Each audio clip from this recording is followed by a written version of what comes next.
এবার বাকি আছে কয়জন? একজন। সে দোয়া করতে শুরু করলো, আল্লাহ ইস্তাজারতু জারাক, আমি ব্যবসায়ী ছিলাম, অনেক শ্রমিক ভাড়া করে একদিন একটা কাজ করালাম, সব শ্রমিকের টাকা দিয়ে দিলাম। এক শ্রমিক টাকা না নিয়ে ভাগলপুর কই যে গেছে নিজেও জানি না, ওর টাকা আমার কাছে রয়ে গেল।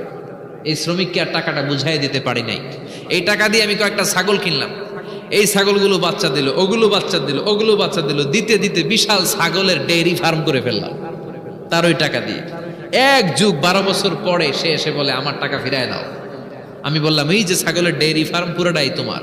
সে বলে আতাস্তা জি মিন্নি, আমার সাথে ঠাট্টা করো? আমি পাই সামান্য কয়টা টাকা, এক যুগ আগে যেই টাকা পাইতাম ওইটা দিলেই চলবে। আমি বললাম ও শ্রমিক, তোমার টাকা দিয়ে আমি ছাগল কিনে ব্যবসা করেছি, ছাগল বাচ্চা দিয়েছে, বাড়তে বাড়তে বাড়তে বাড়তে আজকের বিশাল এই ডেইরি ফার্ম। এই ডেইরি ফার্মের মালিক আমি নই, তুমি নিয়ে যাও। বলার সাথে সাথে শ্রমিক আনন্দে নাচতে নাচতে ডেইরি ফার্ম নিয়ে যায়। ও আল্লাহ, ওই দিন যদি সে যতটুকু টাকা পাওনা ছিল অতটুকু দিলেই সে খুশি হয়ে যেত। শুধু তোমার খুশির জন্য পুরো ডেইরি ফার্ম আমি তারে দিয়ে দিয়েছিলাম। আল্লাহু আকবার। আল্লাহ, আজকের এই বিপদের দিনে আমার সেদিনের আমলটা যদি তোমার কাছে ভালো লাগে তুমি বাঁচাও। বলতে দেরি, মুহূর্তের মধ্যে বিশাল প্রকাণ্ড পাথর খণ্ডটা অন্যদিকে দৌড়ে চলে যায়। পাহাড়ের গুহা ওপেন, পাথর খণ্ড নাই। আল্লাহর শুকরিয়া আর তাকবীর দিতে দিতে 3 জন বের হয়ে যায়। সুবহানাল্লাহ পড়েন।